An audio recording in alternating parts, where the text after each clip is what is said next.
control. Certainly, Claire. You know, there seemed to be a growing crisis of confidence on the quality and standard of food and other products in the country. Packaged beverage and food drinks readily come to mind.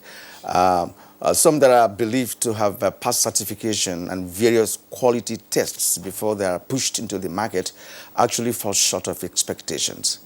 And indeed, Kieran, well, I've had a personal experience, not too long ago, of, well, substandard or adulterated fruit drink. And a friend of mine also, poured a allegedly certified, fruit drink into a glass. I mean, she said something just poured her to do that. Normally she will just gulp the drink, Yes. without even pouring it into glass. But she had to do that. Fortunately or unfortunately, something very nasty. You really cannot tell whether it's a creature, whether it's part of an intestine that came out, into the glass, and it And was really more often found in bottled drinks, mainly bottled not drinks. really bottled drink in the very plastic, the drink. I mean, she was so lucky, and of course we know that not lucky not for her not to have taken the drink, and even for her children not also to have taken that drink. All right, that is one case becoming too many from what Claire has said this morning, and other cases that may not have been reported. And now, what are the appropriate authorities and agencies, and what line of action has been taken to bring defaulters to book? Of course, we're not just talking about packaged food products. All across, we hear of traders who use snipers and related products, of course, to preserve foods and food like beans. We also hear of stockfish being preserved using pest repellers. And that is done without consideration of the health hazard, such chemicals could pose when, of course, they're consumed by the public. And now, sometimes ignorantly too. Yes, and the hazard from substandard foods and drugs is no less precarious from what obtains in the construction industry, where the use of substandard materials has led to numerous building collapse and loss of lives. Well, we hear too that more than 55% of imported products are substandard, to say the least, and the regulatory bodies have to wake up to their responsibilities. Of course, the question we will be asking today, we would like to know where to draw the line, of course, in operations between the different regulating agencies. Of course, we have NAFDAC, we have Standards Organization of Nigeria, and we have the CPC. Of course, I hear they've upgraded.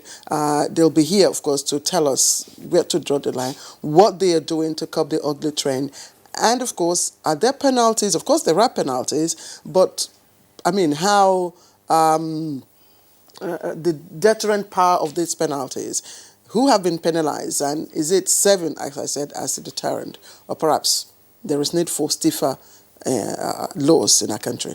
And as we move on, we are going to find out whether there is a synergy or a nexus between the responsibilities of these various agencies. Now, well, there are many questions that we shall be raising this morning with our guests on the program. And we'd like to thank you for finding time to join us this first day of the month of August. And this is the very first edition of the program for the month. It's always good to have you with us, and we are broadcasting live on the network service of the Nigerian Television Authority. My name is Kieran Umayo. And hopefully, Kieran, will see a stop in usually the August break in the rainfall. Of course, here in Abuja, it's been dry for the past few days. So, well, I'm Claire Adelabu Abdulrazak. Thank you for joining us. We are here live in Abuja, Nigeria's capital city, as always, broadcasting, from Africa's largest TV network. We'll have our complimentary part of the program. It will be coming to you. But just to mention that Bayo will be here in a short while for newspaper review, and that's before, not before business. And today we'll also be looking at sports, foreign, and arts and entertainment. And as usual, we have the morning news. And Musbah Dan Wahab, I call him my brother. He's here with the news. Hello, Musbah. Did you also have an experience?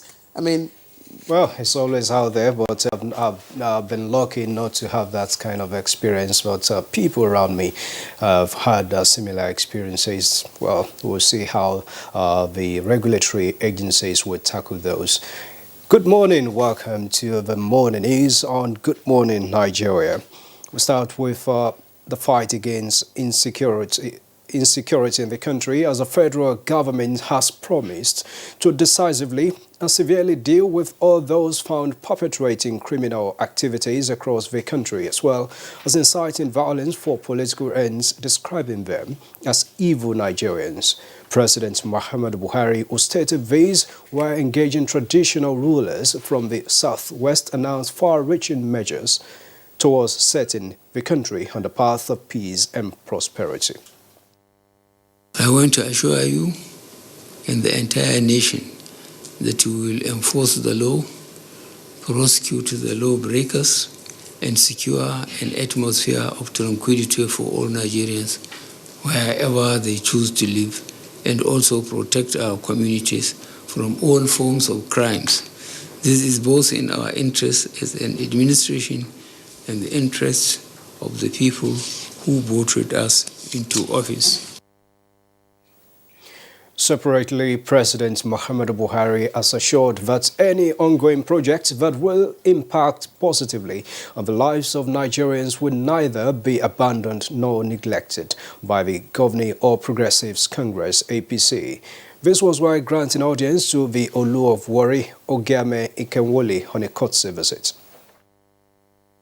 Each time I have the opportunity of meeting the President, the Vice President, I've always appealed that the two port authority in my kingdom particularly should be addressed. The port authority in the whole of the Niger Delta area, Warri Port, Cocoa Ports, they are there underutilized. Meanwhile, Lagos is overutilized.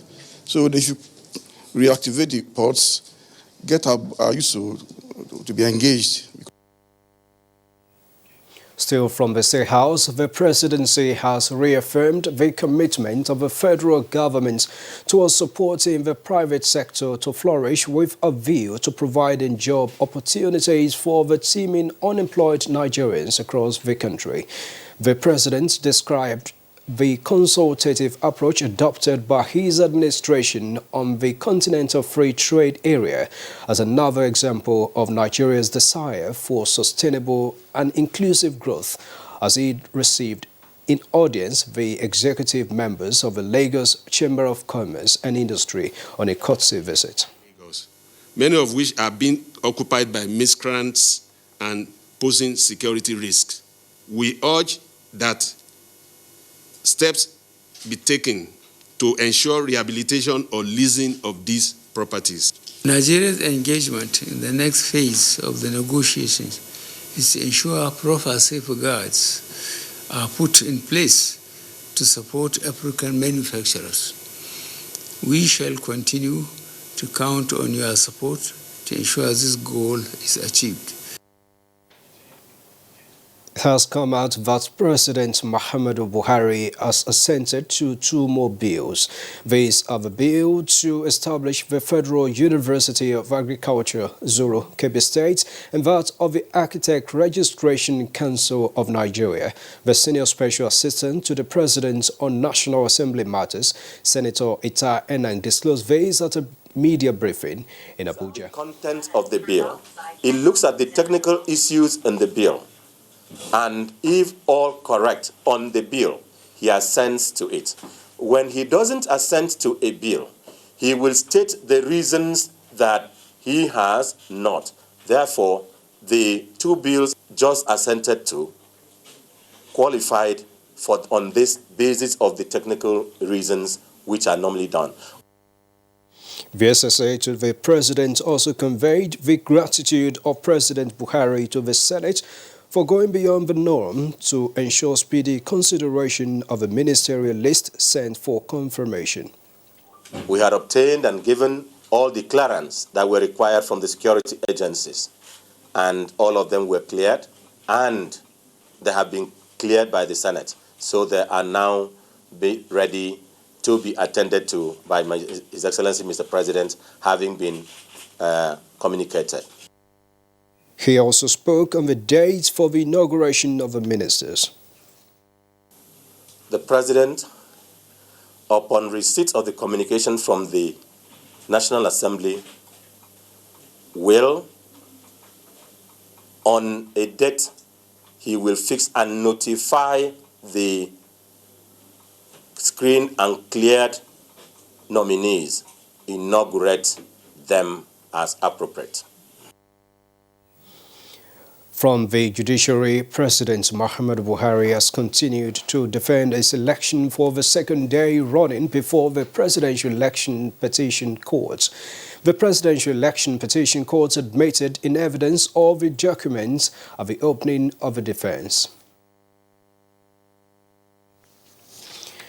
To legislative matters, Speaker House of Representatives Femi Gbajabiamila has urged the media to always be guided by professional ethics in their publication and reportage, especially on the activities of the National Assembly.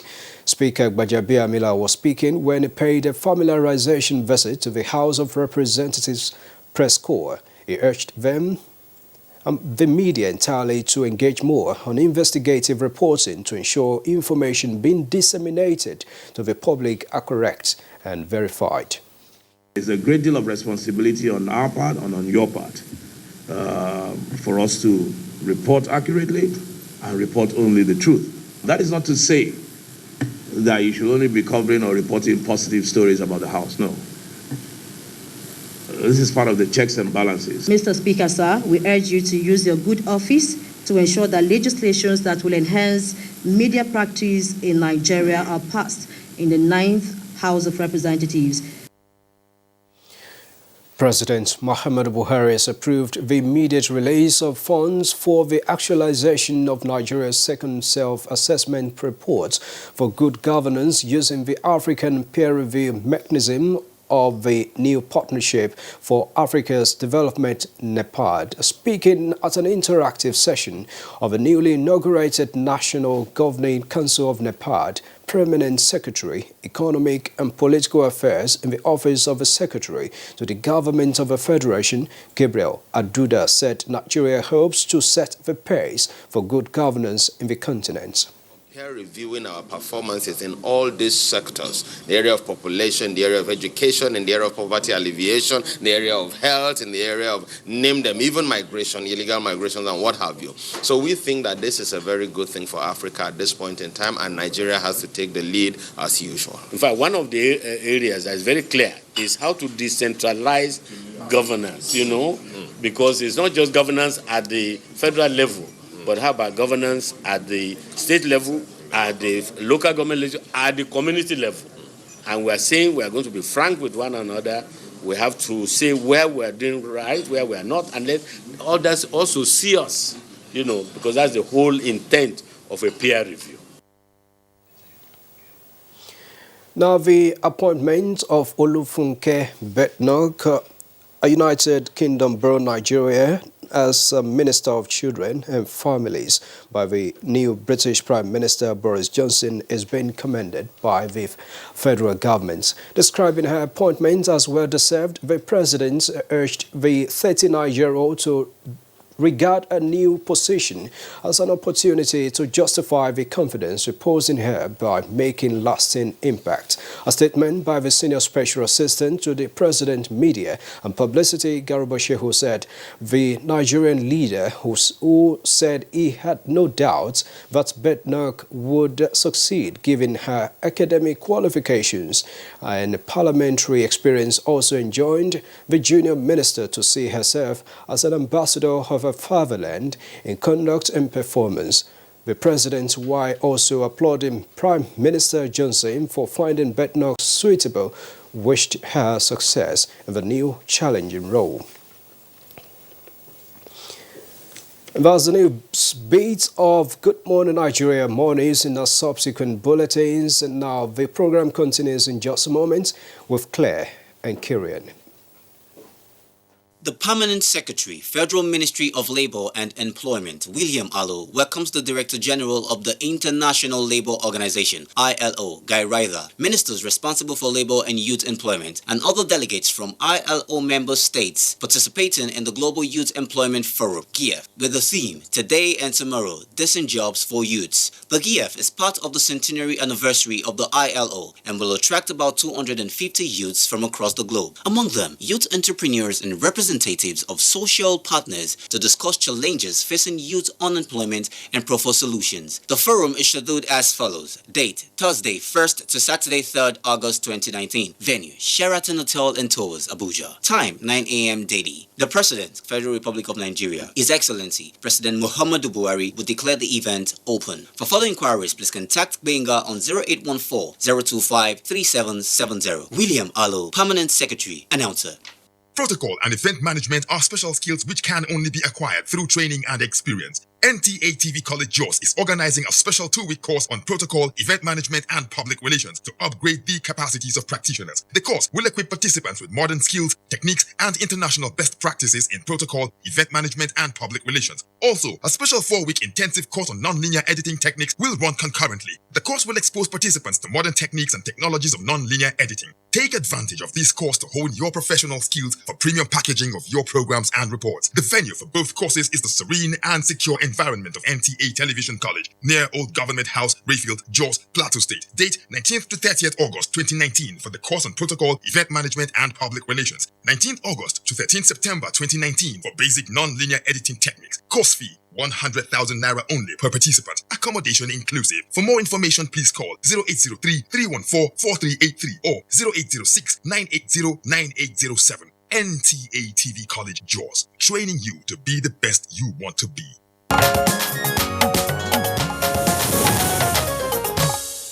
And in case you just joined us, this is Good Morning Nigeria on the network service of the NTA. Now, business news this morning comes with something entirely different. That's talking about agriculture and food value chain. As agronomists show that a developed cassava value chain can increase Nigeria's revenue by 15%. Now, let's hear details of this and even more with Comforter Modu on Business News. The federal government has set up a task force towards the recovery of the more than 5 trillion naira being outstanding debts owned the Asset Management Corporation of Nigeria, AMCON. Vice President Yemi Osinbajo stated this at a meeting with board members and management of AMCON and selected heads of government, as well as some anti-graft agencies in Abuja. He said the special task force comprising of heads of AMCON, the Economic and Financial Crimes Commission, Nigerian Financial Intelligence Unit, the Independent Corrupt Practices and Other Related Offences Commission, and the Ministry of Justice are to develop strategies that will ensure quick recovery of debts. Meanwhile, the Development Bank of Nigeria, DBN, has disbursed over 70 billion naira as loans to more than 50,000 micro, small and medium enterprises across Nigeria. Chairman of DBN, Dr. Shehu Yahaya, disclosed this at an interface with key players in the business sector. He said the bank is committed to the development of the real sector and the economic growth of Nigeria through supporting micro, small and medium enterprises. The chairman reiterated that continuous financing of the enterprises will go a long way in addressing unemployment challenges in the country. Meanwhile, key players in the agricultural sector say for Nigeria to take its rightful place in the global market and maximize its potential as the world's largest cassava producer, it is pertinent for the commodity to be processed into industrial raw materials and livestock feeds, in addition to having access to quality seedlings and cassava processing industry through an integrated seed system.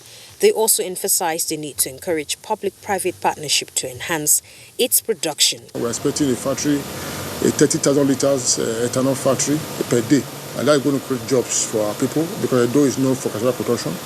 We grow a lot of cassava in Edo, and we as a program, as a state, have been able to push very good varieties in the past that have increase their productivity. And in other business developments, prices of cocoa has increased by 3.13% following a strong European demand of the commodity.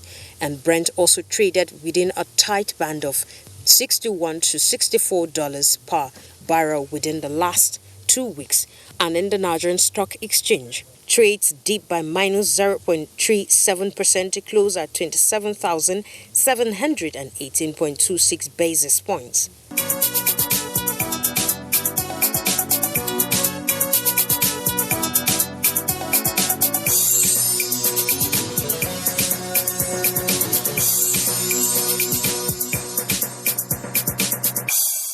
With business news, I'm Comfort Amadou.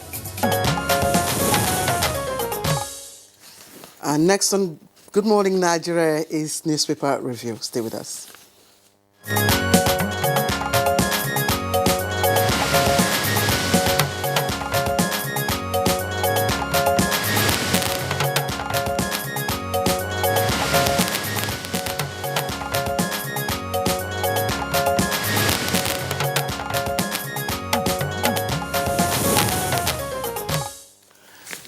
And Bayo Atayebi, our newspaper reviewer, is already here in the studio with us. Bayo, good morning and welcome. Our present, sir. Good morning. Good morning, Claire. Good morning, Claire. Yeah, it's good to see you again. Good morning, Nigeria. Yeah, Claire, we have about 4 or 5 newspapers here for review this morning. Let's begin with the Daily Trust newspaper. Daily Trust newspaper, just below the nameplate. Buhari sat for 8 courses in Cambridge examination, WAEC official says. It's on page 13.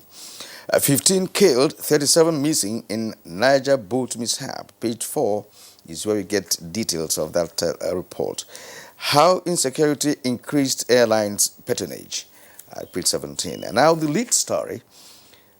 Zazaki, why IMN suspended protests as shared group challenges federal government's prescription order. And now the photo story on the Daily Trust newspaper is quite shocking, if you ask me. We've been having incessant accidents involving petrol tankers, and this is a typical example of that. These firefighters trying to put out fire at an accident scene involving a petrol tanker in Gombe yesterday. And just below that, at the foot of the Daily Trust, we have a celebration as Magajin Garindaura arrives home. It's on page 8. National Assembly yet to communicate to Buhari on ministers designate. It's on page 3. NMPC not competing with Dangote refinery, says Kyari. Kyari is a new GMD of NMPC. That's on page 17. Okay, let's take a look at the front page of The Punch. And it has its lead headline story. Shiites file case against ban today, suspend protest. Details of that on page 2. And the rider to that story, police army joint operations against sect ongoing. And there's a picture story just below the headline story. 2 killed, 2 missing, varsity shot after Jokun Thief clash, pages 41. And you see the picture stories there with the stories. Now, there are other riding stories. 15 die, several missing in Niger boat accident, page 42. Stolen 400 million naira. Army detains fleeing soldier's wife and children, pages 4 and 5. And Nigeria records $15 billion investment in 6 months. That's on page 23. At the bottom of the paper, Edo, Kano, Delta lead in human trafficking. On page 10, 1 dies, shops burnt in Gombe tanker crash. And Borno government suspends director, 4 doctors for absenteeism. Okay, the story again, just above, a little above the nameplate, will use highway cameras to curb banditry. And this is attributed to President Muhammadu Buhari. And there's a rider, why killer headsmen must leave Southwest, Yoruba Obas, and federal government to grant licenses to states for drones. There are other stories trending on the front page here. But Bayo, Which of the stories? The story you just read now it was based on the visit by the traditional rulers from southwest Nigeria who visited President yesterday. And the President told them that government is to beef up security and enhance the capacity of the police with advanced technology and equipment to facilitate their work, the work of all security agencies. He told the visiting traditional rulers from the southwest that everything possible will be done to tackle the current security challenges in the nation. He declared that the delegation led by the ONI were told that the president has given issue directive for speedy approval for states to use drones to monitor forests and other criminal hideouts. There is also intention to install closed-circuit television on highways and other strategic locations so as to monitor the activities of criminals for actionable review. He assured the royalties that we will enforce law, prosecute law breakers, and secure the atmosphere of tranquility for all Nigerians wherever they choose to live and protect them from crime. The Oni of Ife, Oba Ogunwusi, says that they are happy about the way security is to be restructured, and the Oni said the call for Fulani to leave the southwest will not happen. We live in Nigeria. It is the bad ones that have come from different borders that are the chaff that should be sifted from the wheat. Still talking about the security, Police Service Commission has said that they've shortlisted 80,724 for screening on Saturday. They are to sit aptitude test. You may recall that the Police Service Commission opened its portal, and by the time it closed January 11th, 315,032 had applied. They initially shortlisted 210,150 for recruitment, but the final screening is now brought down to 80,724. The candidates have been warned to avoid any examination malpractices, as any culprit will be apprehended and punished severely. The president had approved the recruitment of 10,000 policemen for the year 2019. And you will recall that of recent, there's been the issue about community policing. And the strategy is to employ young men, able-bodied men in various localities as constables that will supplement police work. I think rather than trying to do another screening, we now have applicants from all over the country.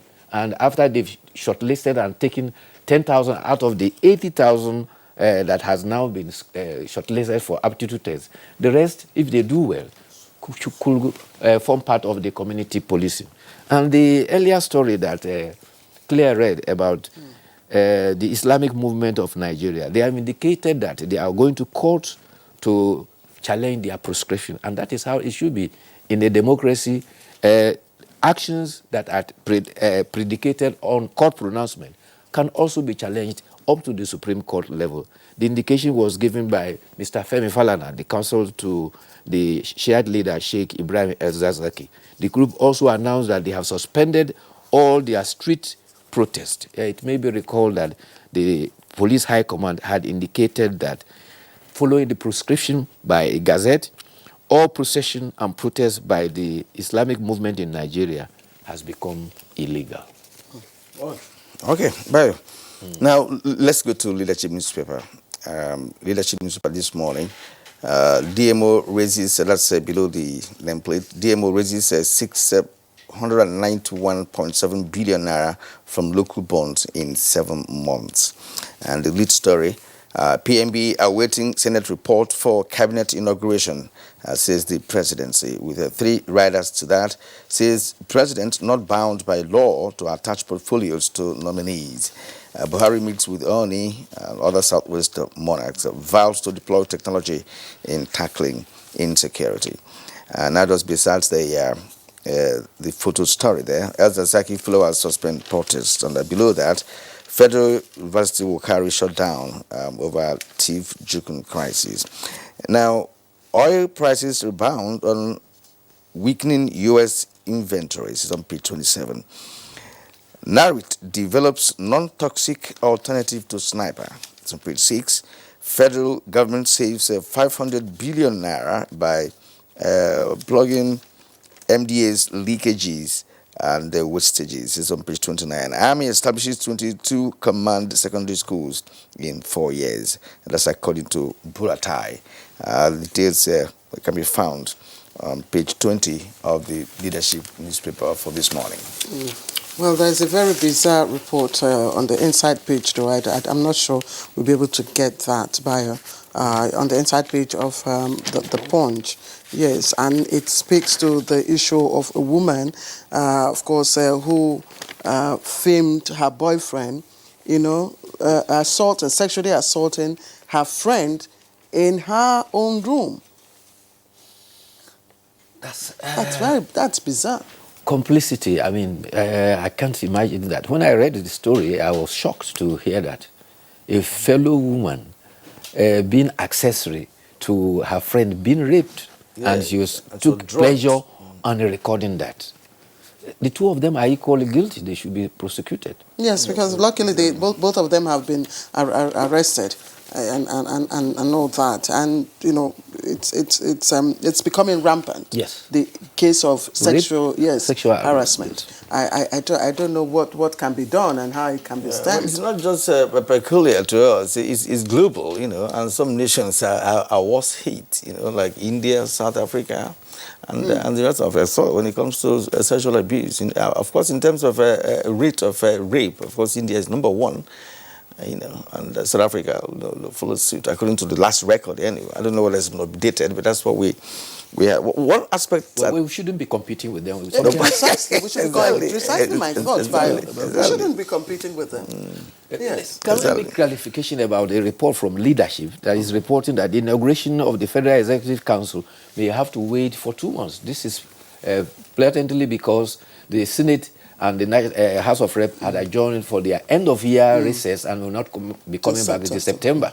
But that may not be correct, because when the Senate has finished its process of either passing the bill or screening, the rest of the job is left to the office of the Clerk of the National Assembly, whose duty it is to convey to the executive for action. And Bayo, even if the National Assembly is going to be involved, what about the doctrine of necessity, which we have been introduced to lately? Why not stay? This research thing, is it just, if there's any need for them to be around when that will be done, to hurrying out to recess and spending some months and returning again and delaying inauguration? That's not Bayo. They have done their bit. Yes. What is left now is for the clerk, the legislative administrative structure, to communicate that. It is the responsibility of the clerk to communicate that to the executive. To enhance that. But be that as it may, there's a report that is showing concern that the university is fast becoming less of a place for learning and good character. A 300-level student of marine engineering has been gunned down by a cult group at the Rivers State University in Mpolu.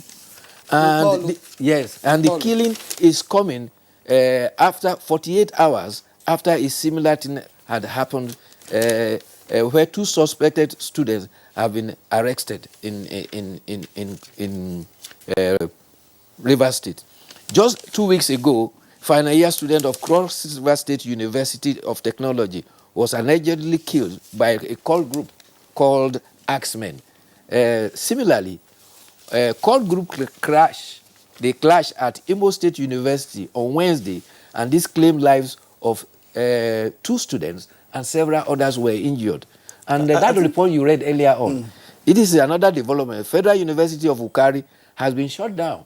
This is because of following alleged abduction of and killing of students and staff due to Jukun and Tiv ethnic crisis. What has universities become? And Tiv clash is an age-long, crisis. Because going by what the history says, it's been there in the past 50 years or more, right? And we're not sure why the younger generation of these two ethnic tribes have continued with the trend of fighting each other, and to take it to the level of university The last report was a clash at the market. One ethnic group was preventing the other from coming to the market. And the deputy governor of Benue State had to travel down with his counterpart, and they were trying to resolve that. Now, for this to have even gone into a citadel of learning is worrying. The other worrying part is the cult system in the universities. And it has researched again because in the past 10 years or more, the thing subsided a little bit, But this time around, there seems to be a resurgence of cultism in the higher institutions of learning. All right, gentlemen, let's look at the editorial, and this is one that excites me, and it's something that we should promote, always promote, and of course commend the actors therein. It's editorial on the, of course, a 44 Daily Trust, and it's captioned Heroic Airman Bashir Umar. I'm sure most of us must have watched this report. It was aired. Our correspondent Ismail Musa, reported this when, of course, he was recognized. Let me just quickly give you a background for those who probably didn't know. This is the story of a Nigerian Air Force aircraftsman, Bashir Umar, who returned to its owner the equivalent sum of 14.8 million naira. Of course, he found. And the portion of this paper said that Umar said that they were coming back from a patrol when they saw an envelope on the side of the road. He picked it up without telling his colleagues about it. So on citing a phone number, he called it, and of course, a man answered and correctly identified the content, and the story goes on. Yes. Bayo. Before I come to that, can I go to the opposite of it? Okay. You just read a story about the governor of Borno State, Babagana Zulum, having suspended a medical director and 4 doctors. Yes, for he absence. visited the hospital at midnight, 2 hospitals. There is the State Specialist Hospital and Umaru Shehu Hospital at midnight, and discovered that out of the 19 resident doctors, none were on duty. And so for now, the medical director has been suspended for failure of dealership. 2 doctors have been suspended because they were supposed to have been on call duty and they were not there. A 3rd doctor who was on call duty did not respond when there was even a telephone call to him. And he is a resident in the same hospital. At the emergency, they were also not there, and there was no roster. And so those ones have also been given query. That has been This is a revelation. This is a revelation. And I can assure you that it happens in numerous, in fact, if not all hospitals in this country. As a matter of fact, that is true. I had to, not me, my neighbor had issue with a child or one certain time. At around 1 a.m., we had to go to a hospital, in this Abuja. Nobody to respond to you, right? So, and when it comes to the issue of remunerations and all of that and going on strike and all of, the doctors will come out, when it comes to doing the job, I mean, they don't just do it. I mean, I know that being a medical doctor, it is hazardous. It's the nature of the job. Like the job of you and I, we have no holiday, we are deviating a little from the editorial, but yeah, this is contrast. Mm. Yes, there was a program recently. It's called the D8, countries. They met to talk about how to scale up, progress in meeting the universal health coverage, among the D8 member countries. Of course, Nigeria is a member. And this issue came up. I think one of the countries, had to ask for, from other countries who have made progress, how do you retain medical practitioners in the rural areas? What are the incentives? What are the attractions? Is it in terms of facilities? Is it in terms of conducive working environment? These are issues that we must also look at, Bayo. When we talk about in the state capital exactly. So it doesn't have nothing to do with the rural community. In fact, the governor must be commended. 2 days after inauguration, on 31st of May, he went to the state secretariat. Out of the 12,000 workers there, at 8:30, only 3 had reported. Quickly take the editorials. Well, we must commend aircraftman Bashir Umar. He has exemplified good conduct as an officer of the Nigerian Air Force. And the Chief of Air Staff says that he represents the integrity in the Air Force. Indeed. And as an honor, an aircraft was sent to convey him and his parents to a ceremony where he was honored. Indeed. He was given double promotion, and I think he deserved it. The circumstance is what Claire explained. He found an envelope, called the telephone number, and returned 37,000 euro, equivalent of 14 million plus. And when he gave it to the owner asked him, "What do you want?" He said, "I don't need anything. My job is enough and satisfies me." Bayo, when he was asked, what's the color of this? He said his father taught him never to take a property that belongs to somebody else. So good Nigerian. Give your children a good training, and they will never deviate from it. Precisely. Bayo, next time when I'm coming, I'll bring my yellow card and I'll bring my red card. All right. But for now, thank you. We'll see you tomorrow. Thank you. All right. You're watching Good Morning Nigeria. Today we're going to look at an issue, of course, that is increasingly becoming worrisome. That is the spate of substandard or adulterated food, drinks, products in Nigeria. We'll be right back.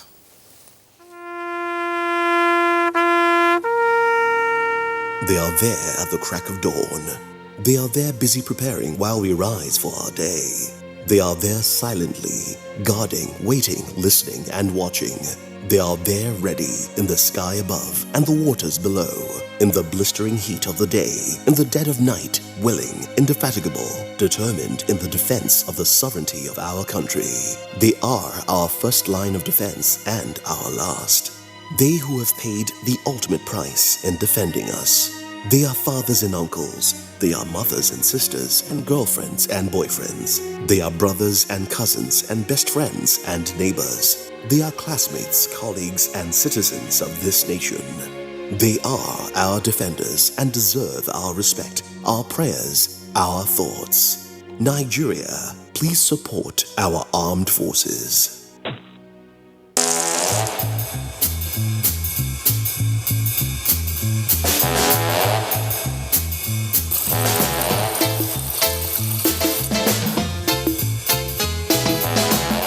There's a smarter way to live with Airtel Binge Plan, the ideal data plan for those heavy data moments. Get a 2 GB daily binge plan for 500 Naira. Dial *141# to activate. Live smarter with data. Airtel, the smartphone network.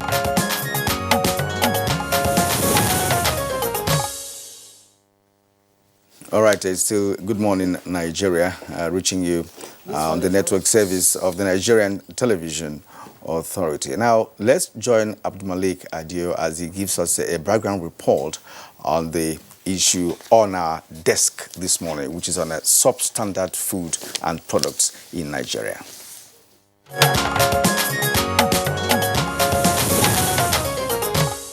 The volume of substandard products in the domestic market is threatening Nigerians' economy, according to experts, and inimical to the current effort by the federal government to resuscitate the real sector to contribute meaningfully to the gross domestic product.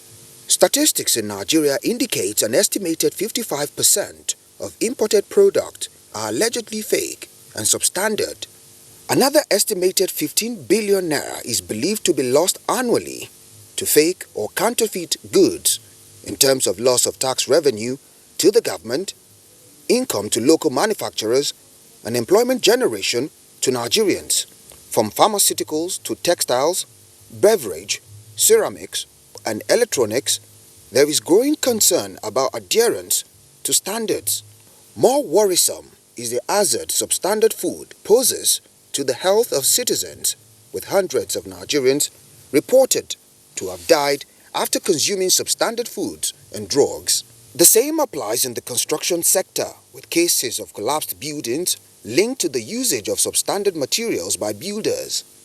This is in spite of the fact that there are several regulatory bodies that are saddled with the task of enforcing standards and insulating the public from the menace of substandard products. Guests on Good Morning Nigeria will shortly be taking a critical look at the menace as well as existing regulations and enforcement to curb the circulation of substandard foods and products in Nigeria.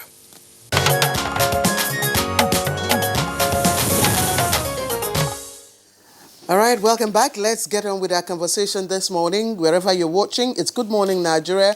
And our topic today, of course, is we are looking at substandard or adulterated foods and products. And joining us right here in our Abuja studio is Professor Mojisola Christiana, without, of course, being gender sensitive, Adeyeye. She's the Director General, National Agency for Food and Drug Administration and Control, NAFDAC. Prof, thank you very much for joining us on Good Morning Nigeria. Thank you. It's good to be here. We also have with us Mr. Bola Fashino, Head Public Relations, Standards Organization of Nigeria, SON. Thank you, Mr. Additional, for finding time to be with us. Good morning. morning. And Babatunde Irukera is a familiar face. I'm sure everybody knows this face. Director General, CEO, Federal Competition and Consumer Protection Commission, FCCPC. Of course, it's you know this commission as Consumer Protection Council. That's what we used to know, but now I think it's upgraded to a federal commission. Thank you very much, Deji, for finding time to join us. Good morning and thank you.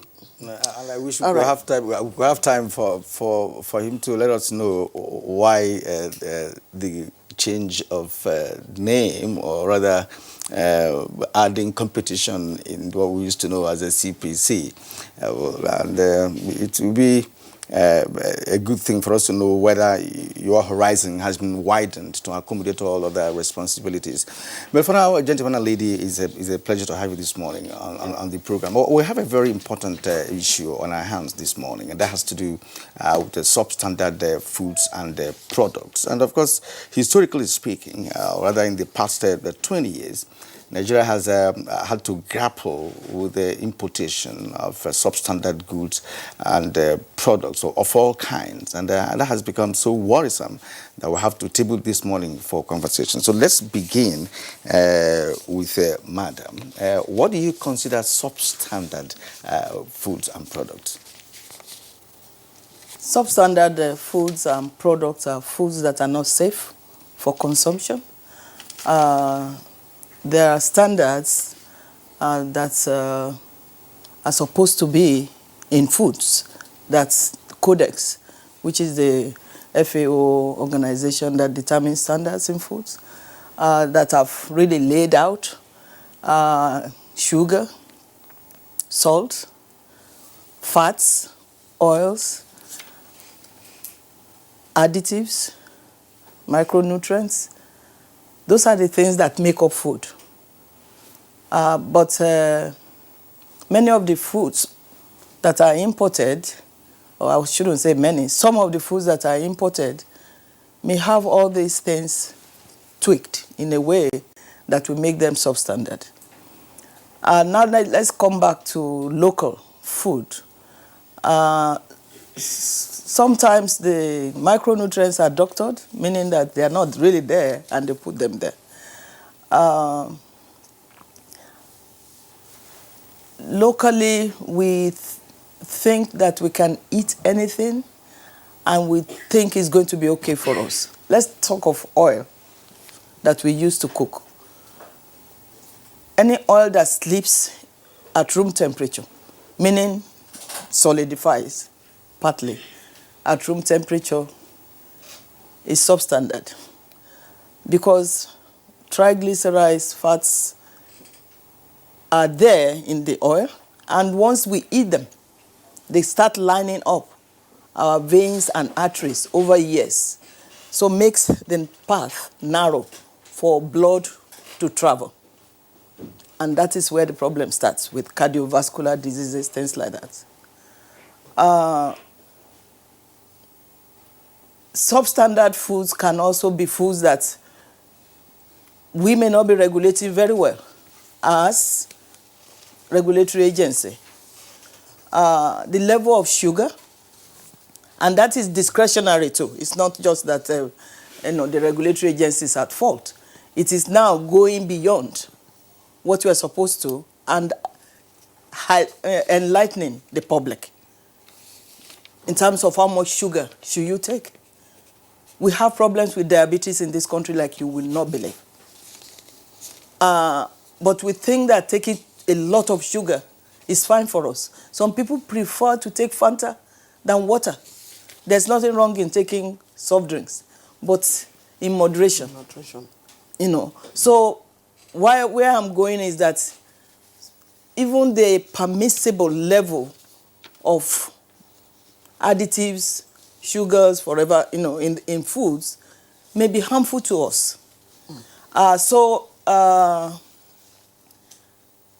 Pesticide residue, that's another problem. Our agrochemicals are supposed to be used in moderation. But as a culture, we think that when we use more, we kill more of the insects or No, pesticide or pests rather, yes. But no, because there are levels, permissible levels, above which they could start, harming us. That is pesticide residue, mold, aflatoxins, mycotoxins in our food. It's alarming. Okay, Prof. Those are the things that make food substandard. Yes. I'll keep you on hold, and I'll return to this, categorization. Yes. And for us to have an idea, when we say a particular food or product is substandard. But I want to bring in the DG of the Federal Competition and Consumer Protection Commission to give us a sense of the magnitude of the problem we have at hand. You get the complaints from consumers. First of all, what has been the attitude of consumers, towards substandard products, and what is the magnitude of the problem we are dealing with? Oh, thank you very much. The simplest way to characterize the problem we have with respect to substandard products, whether it's food, drugs, material testing, and other things, electronics, cables, wires, and the SON is here, they would know more. But the best way to characterize what the situation is right now, in my personal opinion, is that it's a national emergency. The market is awash with incredibly large numbers of substandard products. And now this is not necessarily a matter of weak regulatory oversight.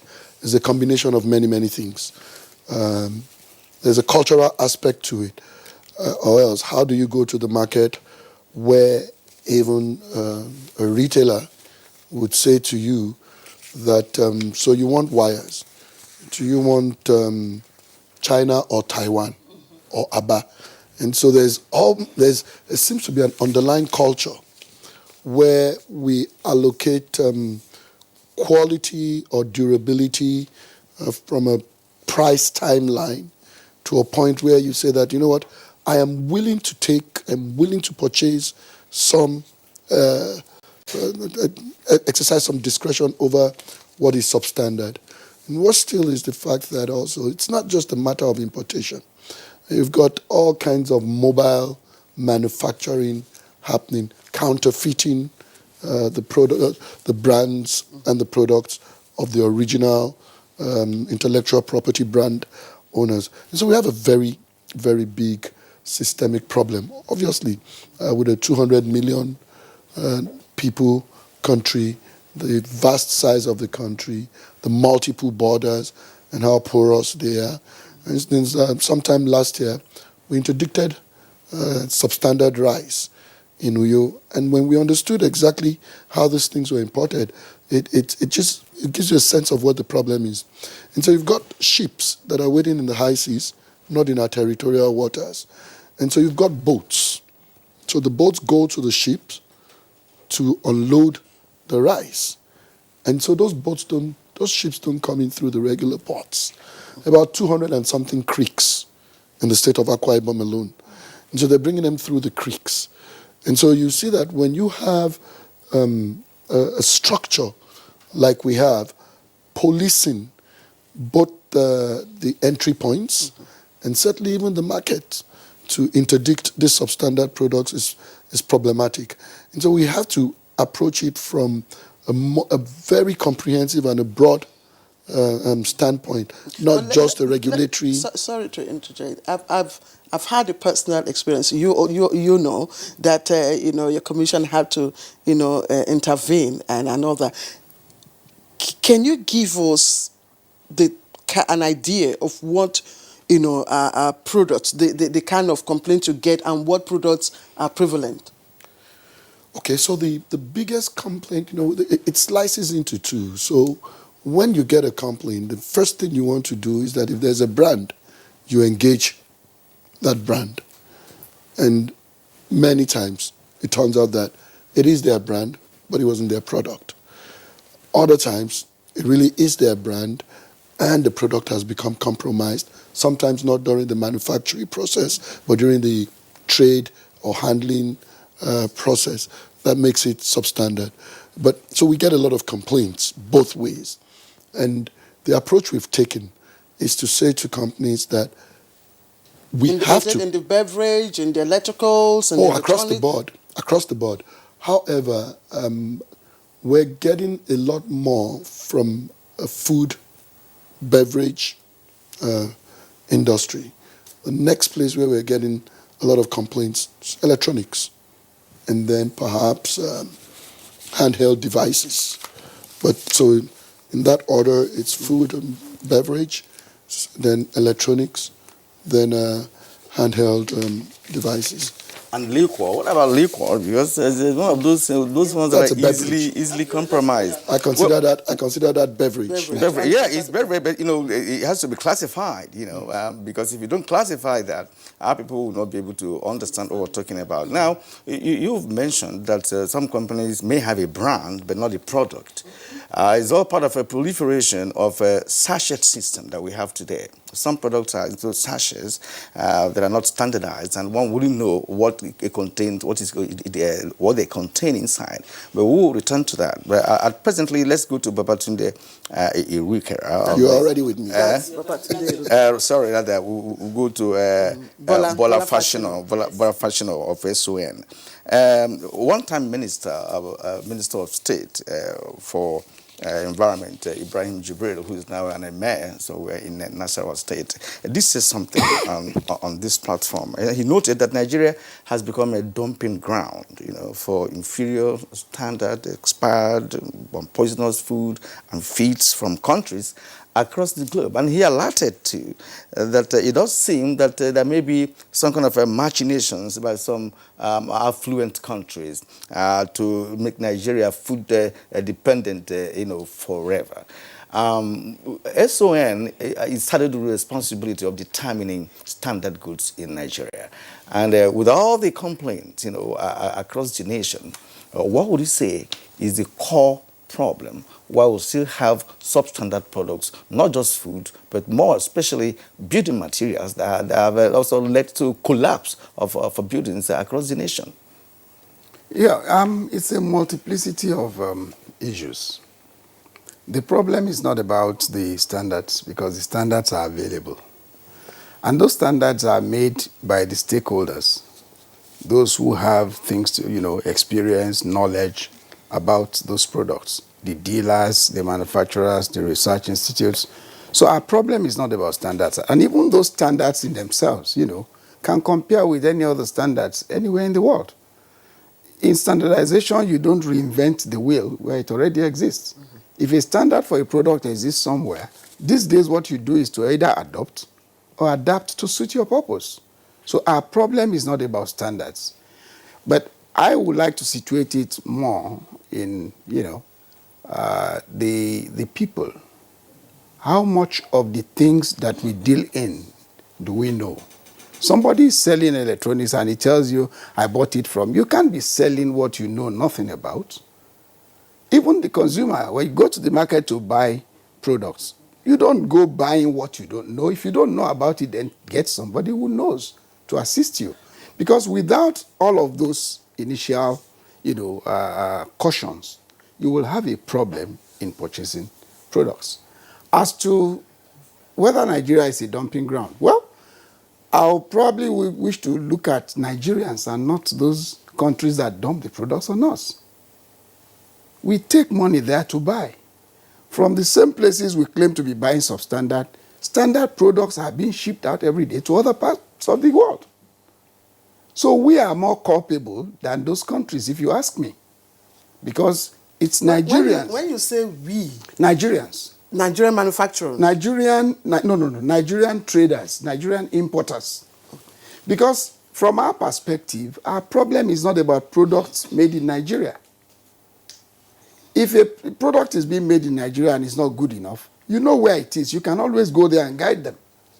But for products that are imported, they are finished before they come here. Mr. Fashino, what then is your responsibility when it comes to the goods that enter the country? For instance, if you talk about tires right now, we've banned fairly used tires, but they're all over the market. If you ask for a tire, they will tell you, okay, this one is of high standard, this one is of low standard. They will be explicit. They will tell you, and you now make a choice based on the, on the prices. So what we're talking about, why are they available? Is there no regulatory arrangement on your part, to stop them from coming in, irrespective of the businessman involved in it? The used tire, for example, is contraband.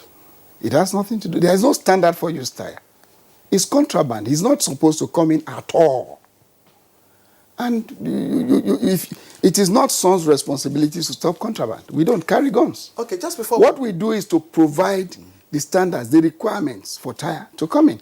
Once it is used, it's not supposed to come into this country at all. Who do you provide that to? That will take it from where you stop? Everybody has it. When the standards are made, we are all part of it. The regulators, all of us. Son, NAFDAC, everybody. We're all there to make the standards. We'll bring in the DG NAFDAC because it's the responsibility to monitor importation and export and whatever falls within their doorstep. But back to Son. I know Son has been conducting, all through last year. Son conducted several workshops across, the states and all that. Of course, the aim is to reduce, substandard products in circulation. What prompted that? We found a gap. And we felt that beyond every other steps that we've taken, the people need to be more knowledgeable and aware. Because awareness is a major challenge. If we all become part of the quality vanguard, it becomes a lot easier. In spite of the huge number of police that we have, the civil defense and all of that, they can't see everything. It is where the people are involved, where everybody takes responsibility to report. That is where regulatory, authorities can do a lot more. Because when these things happen and people don't take the, trouble to report to the relevant authorities, it becomes difficult to deal with. So we all as Nigerians must be in the quality vanguard. Okay, okay, thanks. Let me just read out this to you, if my research is right. But I would like Professor to take that question. The Son, SON, is vested with the responsibility of standardizing and regulating the quality of all products in Nigeria for the strict enforcement of powers of seizure, confiscation, and destruction of substandard products, including powers to seal off premises where such defective products are manufactured or sold. And same could be said of NAFDAC. Do you have any synergy in terms of doing this? Because from what you have told us, when you standardize, your work stops there. Now, how do we now regulate? How do we now enforce? How do we now stop further production in case it is in-country, production? Well, NAFDAC's mandate is to control importation, exportation, manufacturing, distribution, sale, use of 7 products, including food, drugs, beverages, water, chemicals, agrochemicals, and detergents, cosmetics. We know the standards that all these products are supposed to have. We have regulations and guidelines that the manufacturer must adhere to. We do inspection of the manufacturing sites. Let me just give you an example of drugs. For the first time in the history of Nigeria, we had a countrywide inspection of all the 200 companies in Nigeria. Well, 238 companies in Nigeria. There were 70 or so moribund, but we inspected 156 companies nationwide because we have standards that they're supposed to adhere to. But we are now using international standards. We are now using international best practices. Because let's look at trade. You cannot trade with other countries if you don't use international best practices. For the first time in the history of NAFDAC, we did that. And what did we end up with? We now categorize our companies. First of all, we have been working alongside these companies every time, teaching them good manufacturing practices, how to record your data, how to do your dossier, put them together, things like that. So we categorize them into 3. No punitive, it's not punitive at all. Just to let them know how compliant they are. The ones that are least compliant, we gave them report of our inspection. It's not punitive, we just want you to be better so that the health of our people can be safeguarded. Okay, that is setting the standards and monitoring the standards. Now, if they break the rule, we enforce. About 2-3 weeks ago, we went to Onitsha Bridgehead because an antibiotic had 0 content and a patient was not well, was not healed. And we went after. That is enforcement. We do enforcement and we put people in jail. DG, honestly, I don't know why I forgot to bring, there's this pack of serviette I bought. Yes. I forgot, I wanted to bring it here, to show you. It turned out to be substandard, fake. Not the real thing that you would ordinarily have. I also have a friend, who bought a particular drink, locally manufactured. Fortunately, she was able to pour the content into a transparent glass. Yeah. And believe you me, what she saw was looking like I had to refer her to CPC because I've also had my own personal experience. And I'm wondering, if we have SON and NAFDAC as regulators of both incoming and outgoing products, and even the locally manufactured ones, what seems to be the problem? Because DG here says, look, it's not a problem of weak oversight. So what do you consider as the major problem while we are still having this issue? Let me again refer to SON. Part of the problem has to do with positioning, for example. I'm talking about SON now. Because other than the issue of the porous borders that the DG of the commissions talked about, the large consignment of products that come into this country coming from the ports. SON is not there. Okay. We only, go after these products when they have left the ports. That is a major challenge. For SON? Yeah, it is a major challenge, and we have to admit. In terms of what? In terms of when you are not there to inspect the products when they are being cleared. So you can't monitor? You then have to go after them when they have left the ports. That is a major and when challenge. it must have been distributed across the nation. In some cases, yes. That's why you see us tracking a product that was cleared in Lagos to Uyo before we can arrest it. And before it gets to Uyo, you don't know if 100 comes out. Maybe we're able to track 10 and we're able to catch 2 or 3. What happens to the others? And from our experience, most of the ones we have information on, when we finally get them, you find that they are wrong disclosures. The documents clearing them and the items in those are not the same. Some get permission to bring in raw materials and machinery. They are bringing finished products. Most of such finished products are substandard. That is a major challenge. Yes, and even over... NAFDAC was absent from the ports for 7 years, 2011 to 2018. And as soon as I took up the position, I started shouting. You took NAFDAC out of the ports, and we were supposed to be controlling import and exportation of 7 regulated products. That is part of why we have problem with substance abuse. I want to give this a new spin. NAFDAC is now back at the ports.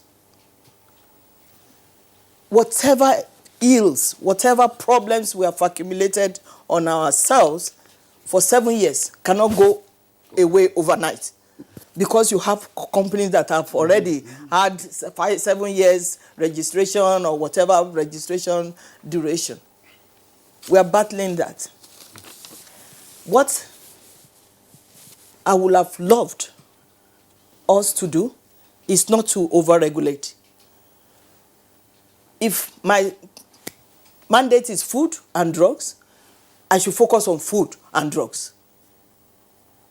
I should not be focusing, using my energy at the port or away from outside the port on food, if I'm not supposed to. We concentrate on our primary area and dissipate and do not dissipate energy on the secondary, so that the agency responsible for the primary can be held responsible. So that is part of our problem, that we overlap and we don't recognize who is supposed to be the primary, who is supposed to be the secondary agency to control. But in terms of NAFDAC, we are now back at the ports.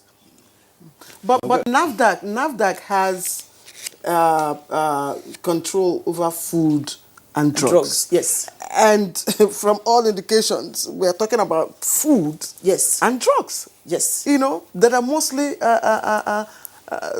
adulterated and, counterfeited. Barrister Irukera just mentioned porous borders. Porous borders, we need manpower. Let me give you an example of the terminals in Apapa. We have several terminals. Sometimes it's one person that is manning 2 terminals. And then we take Okada to go to the other terminal. We don't even have vehicles.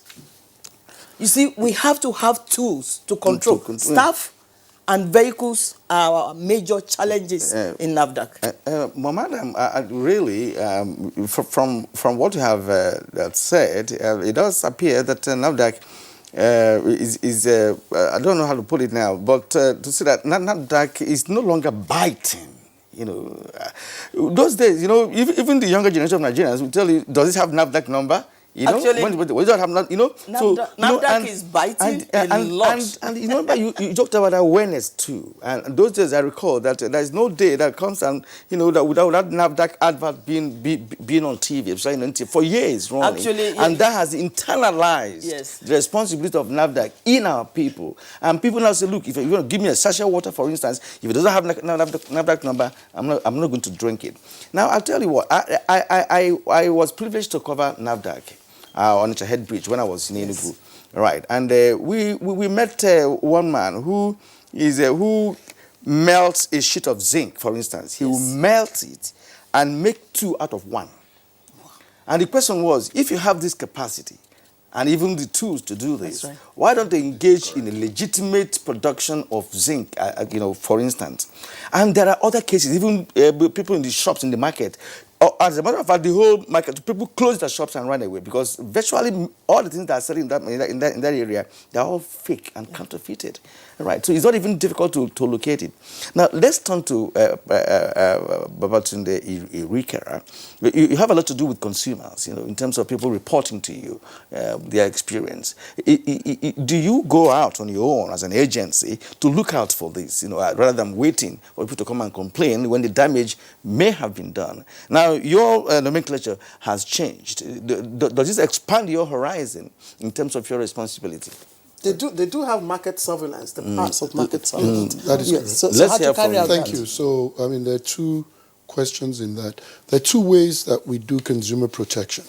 There's preemptive, and then there's remedial. Preemptive is to preempt what the problem is, which is a preventive thing, and then there's remedial.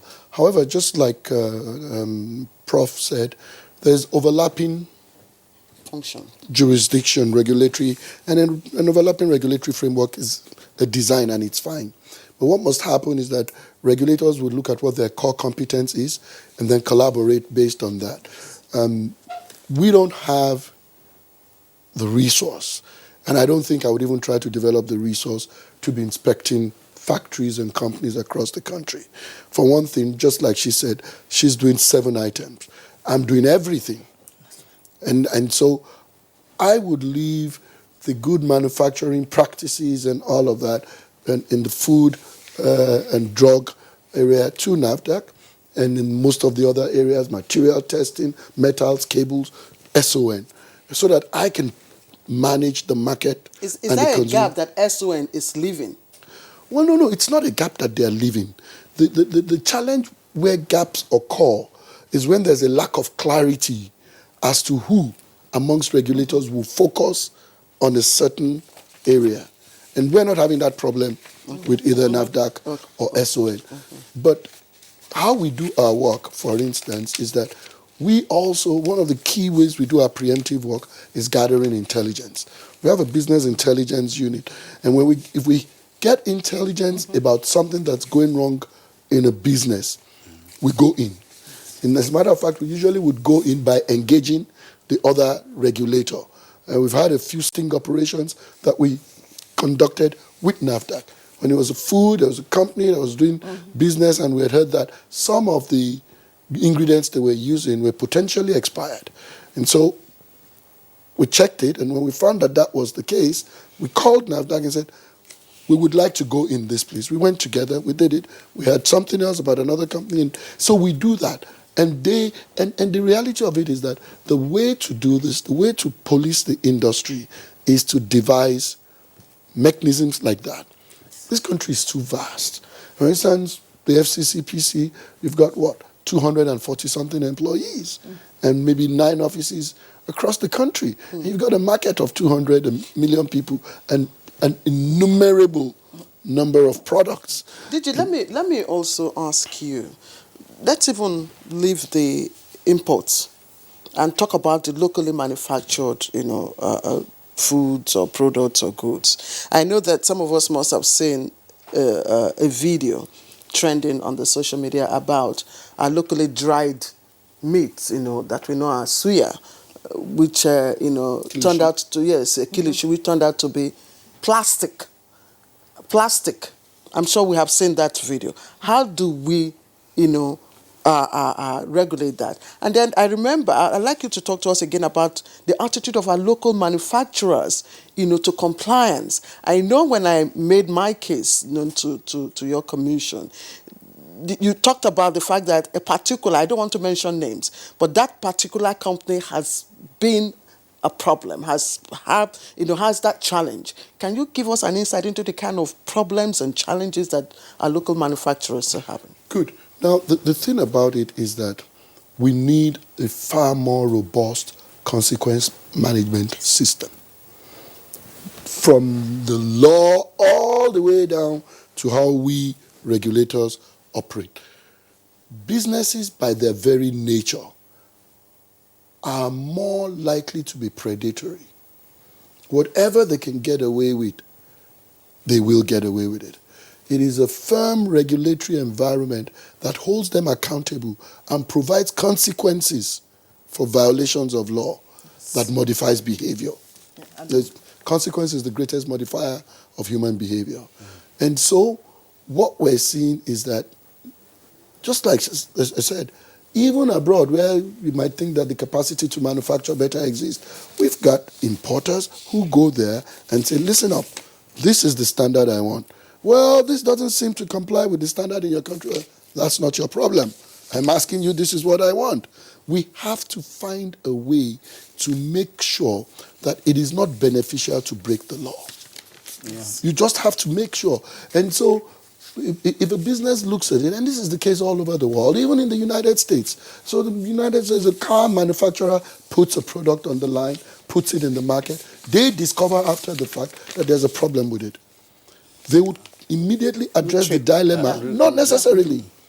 They come to the dilemma of, should we recall or should we be quiet? And what they're doing is balancing which of these presents a better commercial case.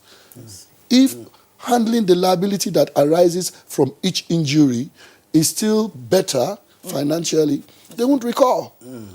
Unless a regulatory system compels them to recall.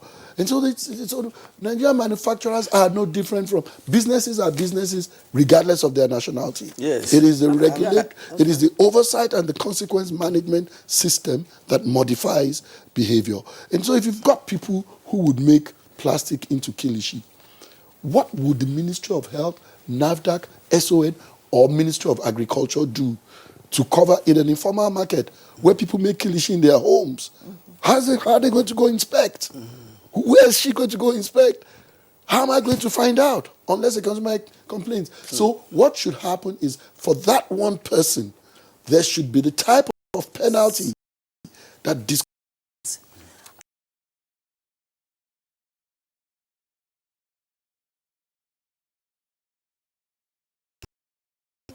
now that we gave for the water are now on the bread. On the bread.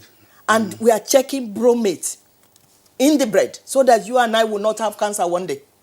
Yeah. So we are doing our very best with the limited number of vehicles, number of staff that we have. Resources that you have. Okay, thank you very much indeed. Well, I asked that question of NAFDAC not biting because I recall vividly that those days when Akunyili was there, of a blessed memory, it has to pursue a product to India. Yeah. And got the company that made that product in India. And the company concerned was punished, even in China, was punished for importing, for exporting a counterfeit drug into Nigeria. That happens now too. It happens now too. Because we have dealt with that. And as a matter of fact, there's a question you had asked that I hadn't answered, which is, what is the addition to the mandate of the FCCPC? And so what has happened is that a new law was signed this year by President Muhammadu Buhari, which for the first time created a competition regulatory framework in Nigeria. And that is, now you regulate mergers and making sure that anything that distorts the market, fairness, price fixing, collusion, cartels, monopolies.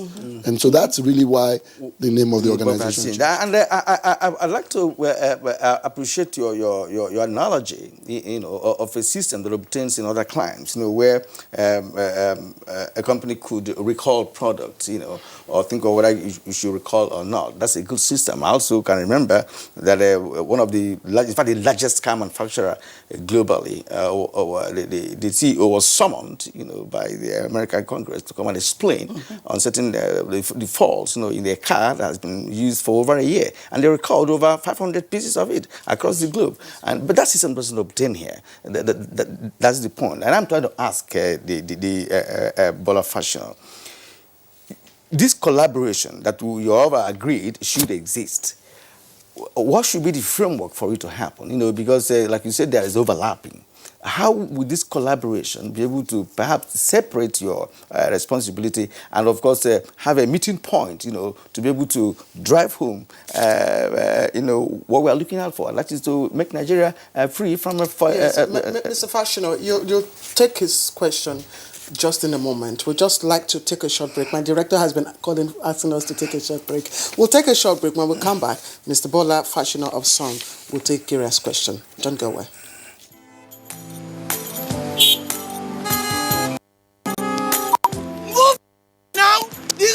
Won't kill you. Move now.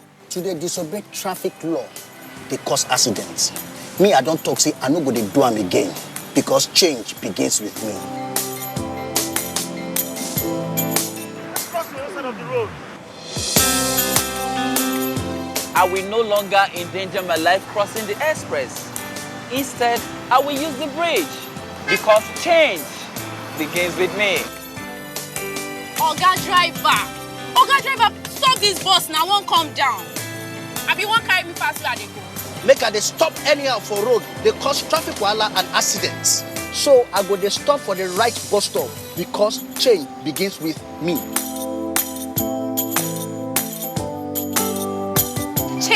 begins with me. This message is brought to you by the National Orientation Agency in conjunction with the Federal Ministry of Information and Culture.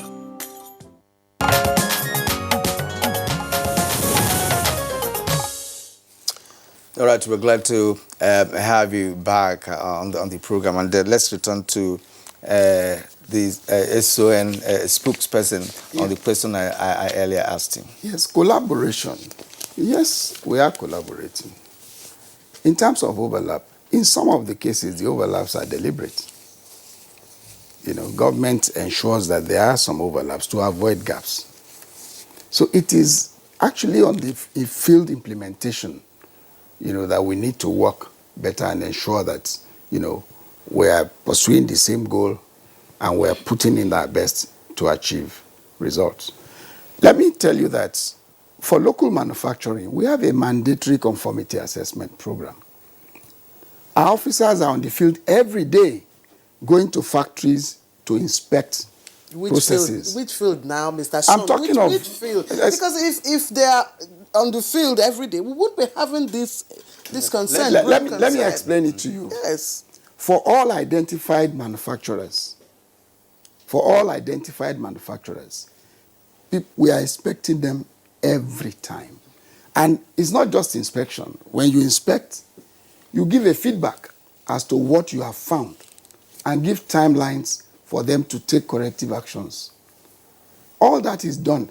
Every identified factory is inspected minimum of 4 times in a year. Minimum. If you have reasons to go much more than that, you do. You know. Same for imported products.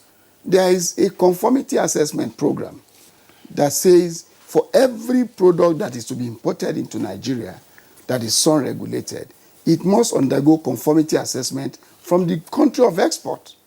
But the question is, how many of these exports or imports into Nigeria undergo this conformity assessment?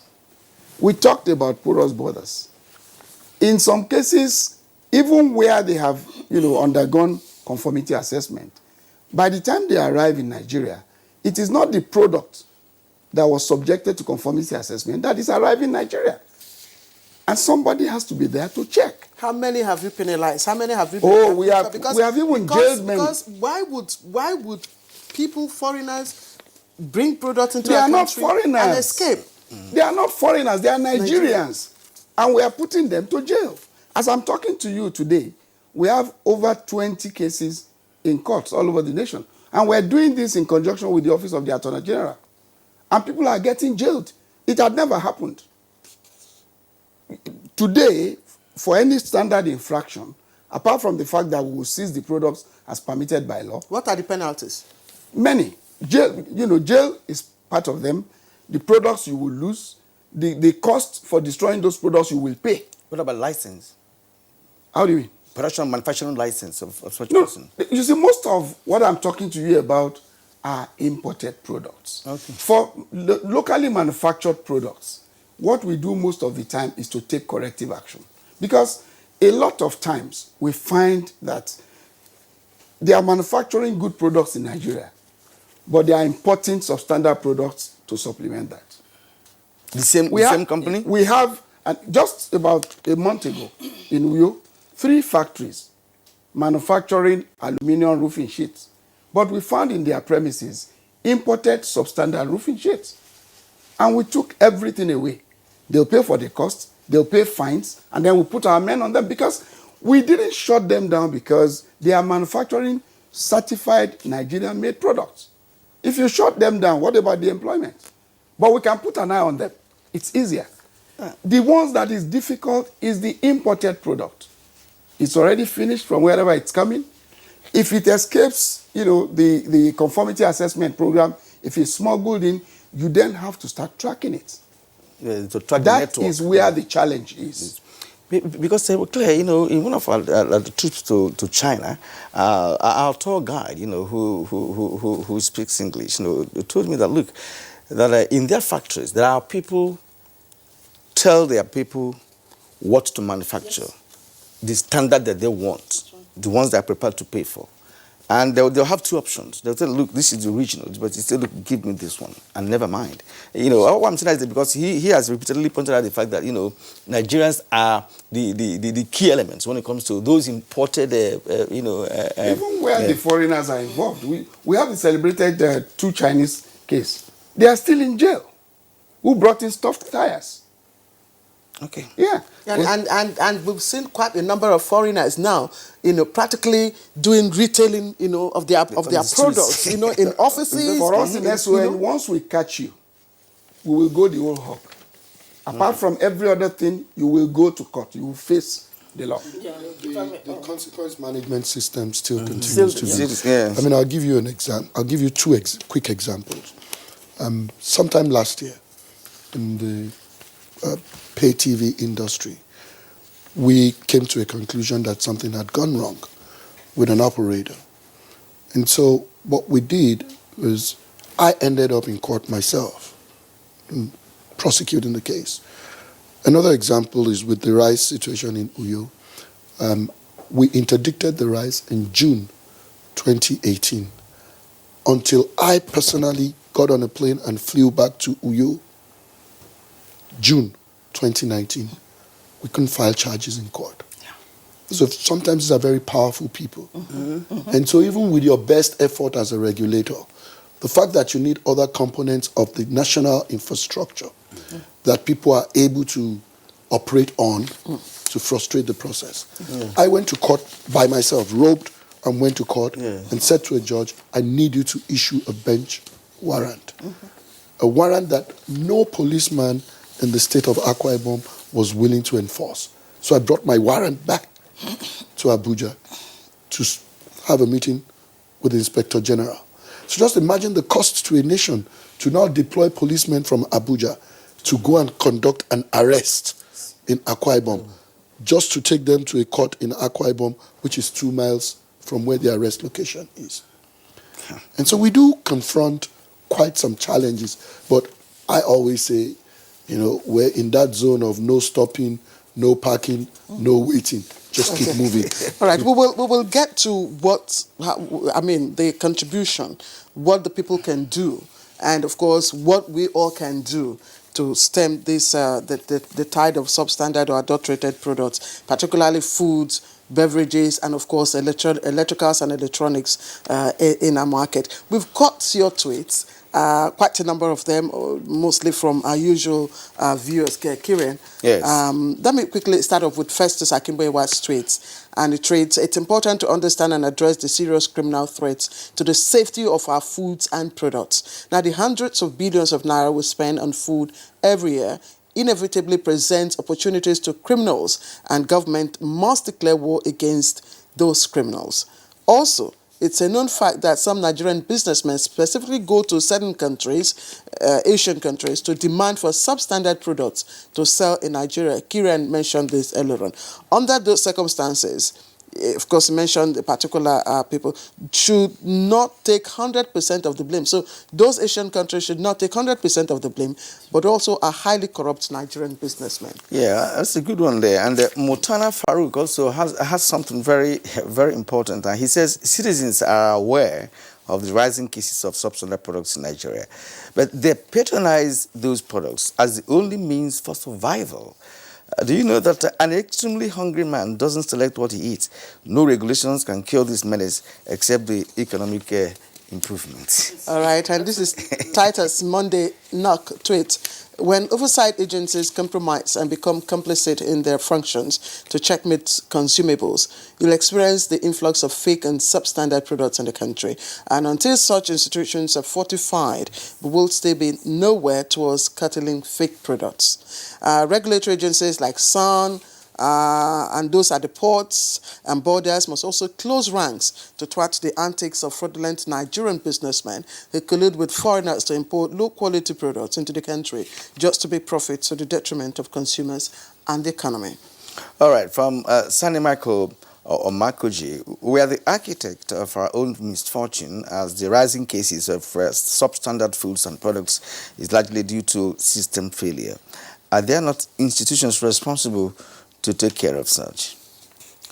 Okay, it's a long one that's coming from Sani Michael Omakoji, but let me take Bademosi Adamu. The regulatory bodies like SUN and of course others, SUN keeps creeping in, must step up their fight as one of the categories of public policy in order to curtail these products, and government must also ensure protection of our borders. The agency should also take further steps to weed out compromising officials, increase in awareness among consumers on how to identify fake products, who and where to report such offenders is very important. Now, Amiable says Nigeria has become a dumping ground of substandard goods generally. SON and other quality control and consumer protection organizations have a great task before them that will take years to accomplish. Together, we shall succeed. And Josh, PhD, tweets, a greater concern of the issue of fake and substandard product is the role of China. China have been accused of being the brain behind the influx of fake products into the country.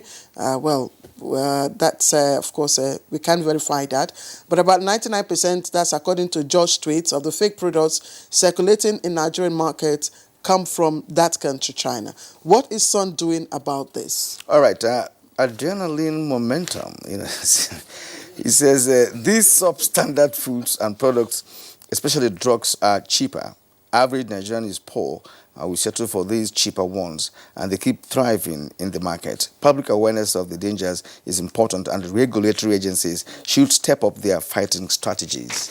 All right, SUN, let me straight to you. What part of the globe do we have the most? I mean, the fake products coming from? I wouldn't want to say this. What do you have? Asia.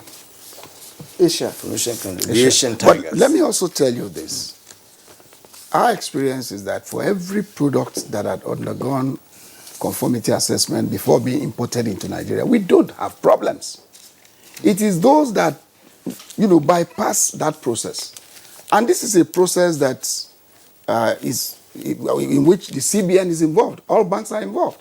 You cannot make payment except the product had been certified. So the question would be, so how do these other ones come? And unfortunately, when they finally come, we're not there to verify. And for you to continue, a school of thought, posits that the fall or the demise, if you like, of our textile industries could be as a result of the dumping of substandard textile materials from different parts of the world, especially the Asian countries that you mentioned. That was one part of it, but it's beyond that. Then how do you now track this? Because we have seen people from other countries in Lagos who are retailing, textile materials. I gave you examples of a local manufacturer who is also importing substandard products. For the textile manufacturing industry, it's a long story because beyond the issue of the imported substandard products, it's also the issue of machinery. Over the years, there were no investments in that sector, and what you are going to produce for a year in Nigeria, they are going to produce in a week in Asia. So you find the so-called local manufacturers taking some of their designs to those places, and while they are selling 10 of these, they are bringing 1,000 of the other one. So gradually, the sector crashed. Okay, let's look at packaging, because most of the adulterated products, under beverages, have come in plastic packages. DG NAFDAC, does packaging also affect the quality of the product? Significantly. Part of our regulation is labeling, which is on the package. Very, very important. There was a situation of counterfeit drug or counterfeited drug. We approved the label. And just like Mr. Fashina said, in terms of local manufacturing changing after, or even local manufacturing importing something that is substandard. What happened was that this company, local company, changed the packaging on us and started using a foreign name, a foreign company name, to sell the products. What we did a sting operation. Unawares, went to their factory and seized all the paraphernalia that they were using. And it is not, that's where the post-marketing surveillance and pharmacovigilance come in, our directorate. We seized the packaging materials, we brought the packaging materials. The machines we will not touch because we can use the same machine to make so many things. And then we ask the company to recall and to give us an audit trail of their recall. All the products on their products on Nigeria, in Nigerian market, recall, and then we find them big. What is big? What is big? Yeah. We find them really big. 50,000 naira? Oh no! No, because are you kidding me? Millions. Well, exactly. Yes. And in this millions. This packaging, madam, has brought up one particular issue I'd like to for you to share with us, or rather for me to now give that information. It's from social media actually, but sometimes you get information from them, irrespective of the fact that sometimes you get some unverifiable stories in there. Yes. But they say that a particular brand of rice, foreign rice, which did not pass health hazards, health standards rather, have been allowed passage. It gave the name as Dana, and we also know that there is this repackaging of rice that we've had in recent times. The repackaging of rice, perhaps putting foreign rice in a Nigerian bag. How does NAFDAC react to this kind of situation? You see, that's where the post-marketing surveillance comes in. What we are doing in NAFDAC now, we are partnering with companies to set up pharmacovigilance, if it is drug, and post-marketing department to document that when they are submitting their registration. Because we cannot do this alone. If I invest 50 million naira on a particular product, as a manufacturer, I should have an eye to protect my product. So now companies will have to submit, when they are doing registration, pharmacovigilance, post-marketing surveillance department. And then if it's for food, post-marketing surveillance department. So that we work together. Okay. We'll have to speed up this conversation now. Our time is almost about. I'd like to come back to FCCPC's DG. Yes, and that again, I like to know because the issue of drinks, beverages, we've had quite a number of substandard adulterated, drinks and beverages. Yes. It's out there on the social media. Like I said, I've had experience, a friend of mine has had an experience. What has happened to those manufacturers, and specifically with the packaging? Those products, have they been recalled? Has the manufacturer been penalized? Okay, very good question. And the first thing I'd like to say is that businesses also try to play regulators against each other.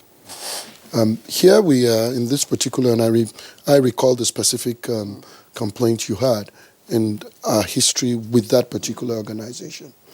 And so it's very clear that the packaging, because we've seen the packaging compromised a few times, and you've got to understand the peculiarity of our market, the handling. And so you can't say that this is what works in Europe or in other places. This is how we're handling here. If we have a propensity to stack things in such a way that it becomes a potential problem and compromises packaging, you cannot continue to say it's because of how it is retailed. You must develop a packaging strategy that addresses that. And so with this particular company, when we engage them more seriously, their whole take on it is that NAFDAC, SON, they've approved our packaging and their packaging standards. Now they are packaging standards, and NAFDAC could very well have approved, SON could very well have approved, but our role in consumer protection, while NAFDAC and SON may look at standards, which is fine, our role starts from where they feel comfortable. Because it doesn't matter to me if anything is manufactured to standard. If it causes injury, someone has to be held accountable. Precisely. Yes, and so what I said to them is, listen up.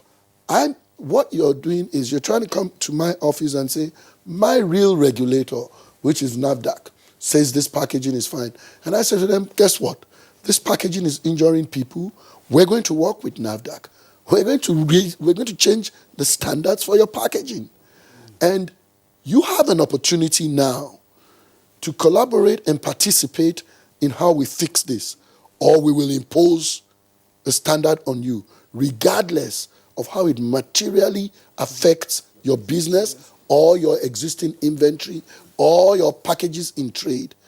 And sometimes you really just have to be that frank and sometimes brutish to get companies to become accountable.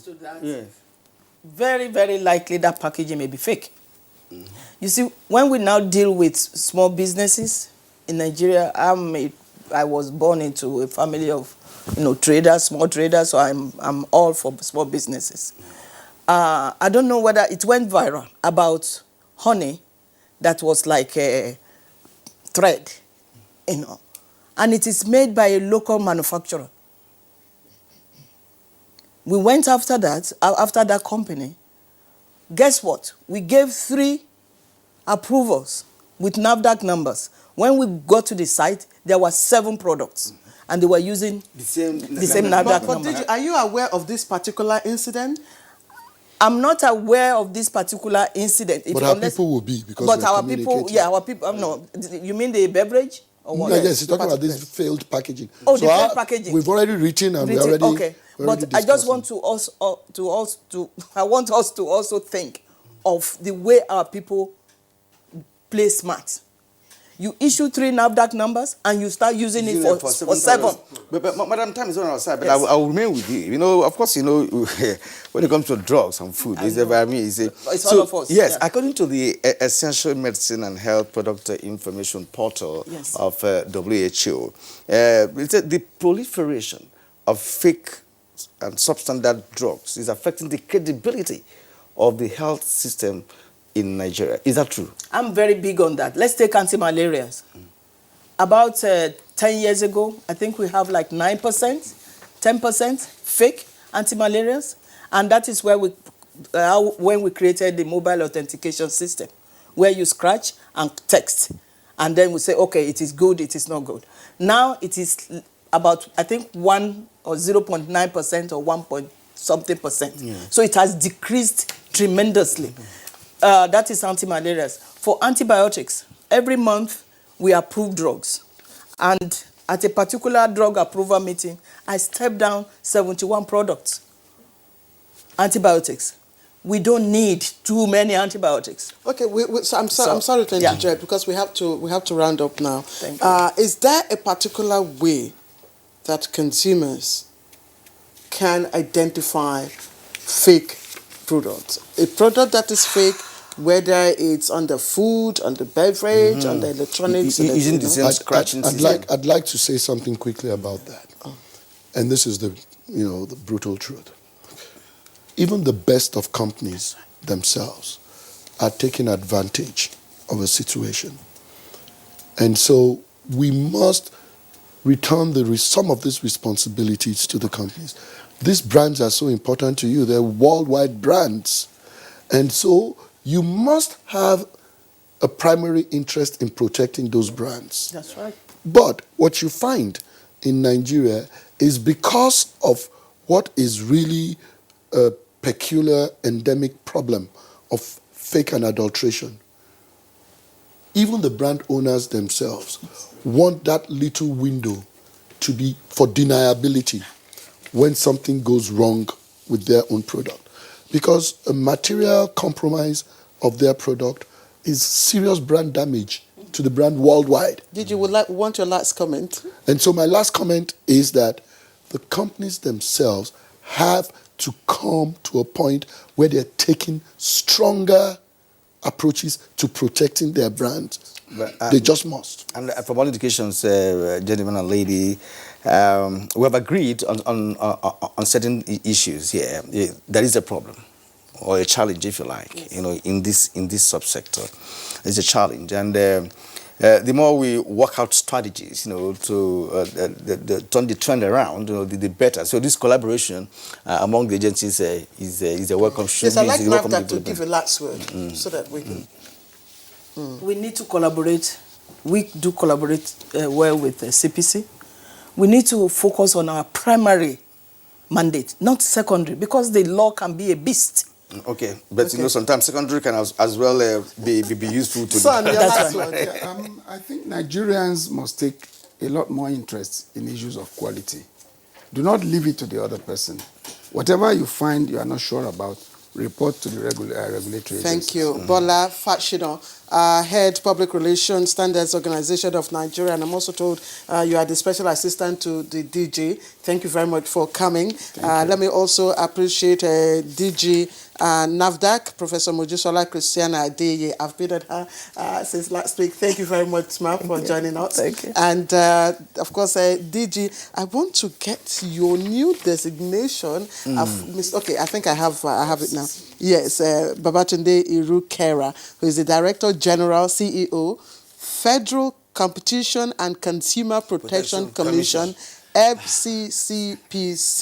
So when you do have a complaint, please know where to go. FCCPC is the right commission to address or go for redress if you have any issues with the products, foods, beverages, electronics that you've got. I'd like to thank all of you for coming on the program. Thank you. Good morning. All right, let's go over to our sports text now for Sports Stories.